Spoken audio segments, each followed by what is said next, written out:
Today on Tricrow Studios, we do a high gain amp shootout between the Marshall Origin 50 and the Marshall DSL 100HR, so both of Marshall's budget tube amps.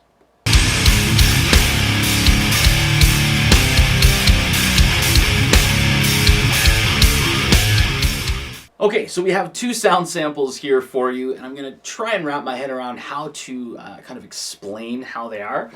First and foremost, both of them are using an Ibanez TS9 to boost it. The DSL 100HR, you wouldn't generally use a boost to get a high gain sound. However, with the Origin 50, you really do. It's also, you have to keep it on the low setting because on the mid and high, even with the master cranked, you're not really going to get into the territory that you want to get into.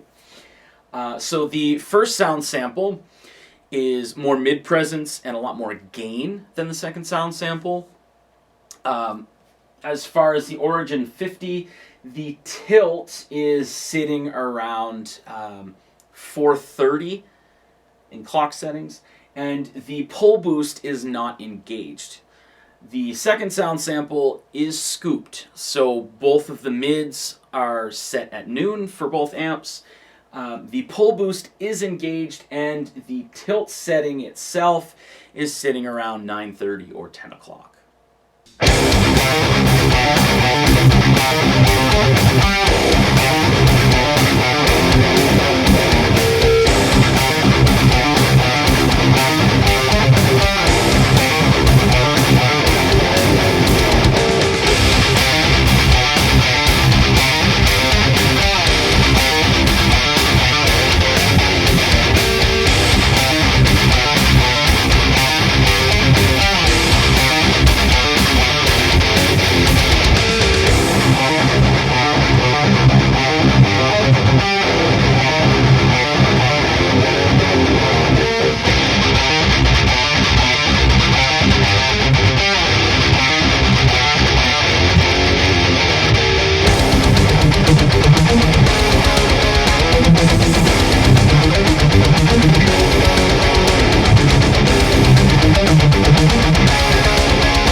All right, so there you go. There is the high gain amp shootout between both of Marshall's budget heads. Again, 50 watts and 100 watts. However, at the low setting here, you're not actually using it at the 50 watt setting. As I did say a little earlier, you want to have that set into the low setting. Basically, the way that it works, even with cranking the master, you're not really getting into the territory that you want if you're in the mid setting or the high setting for the outputs on the Origin 50. The high setting, you're really kind of just getting a pushed clean sound, whereas the mid setting, you're kind of getting into break up and above, and the low setting, that's where you're kind of going to get into the distorted territory. Yeah, so again, as I said earlier, the DSL 100, you wouldn't generally want to put an Ibanez TS9 there. And the Origin 50, you really would want to do that. Mess around with the tilt and the pull boost. I find the pull boost is good. If you're dialing back on your gain, the pull boost is good. And if you're not looking for a really high gain setting, something around the territory. I mean, I don't want to say it because I don't feel that that's what the second sound sample was, but somewhat in like a tool-ish area. You know what I mean, with the gain kind of dialed back, and it's more of like a pushed gain, I think you would want to say. That's where the pull boost for the Origin 50 kind of really shines. On top of that, the first sound sample where there was a lot more gain, you really have to have your tilt kind of sitting over to the right rather than on the left side. So I don't know, that's just how I found it myself.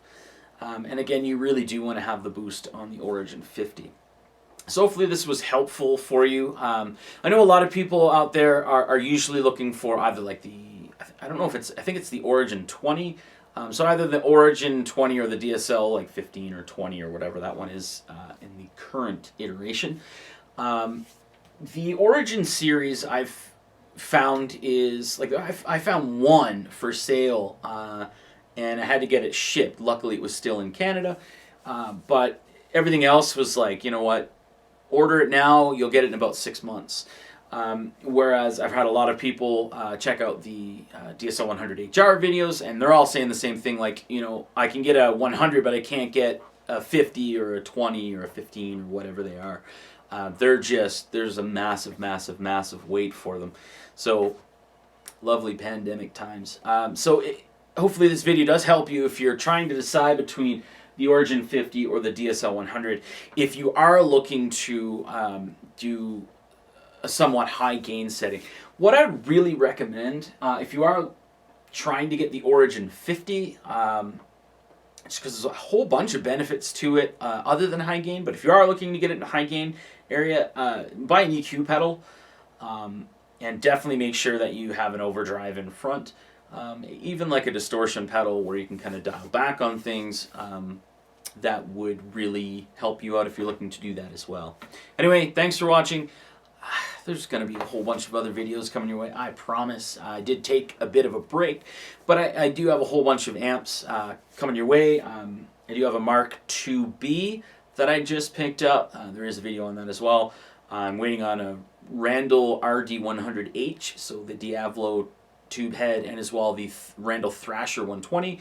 And hopefully when this video comes out the following day, I'm really hoping to have the money to go ahead and order in a why am I blanking on it? A Rivera Knucklehead Tray Reverb, the 120 watt version. Anyway, thanks for watching.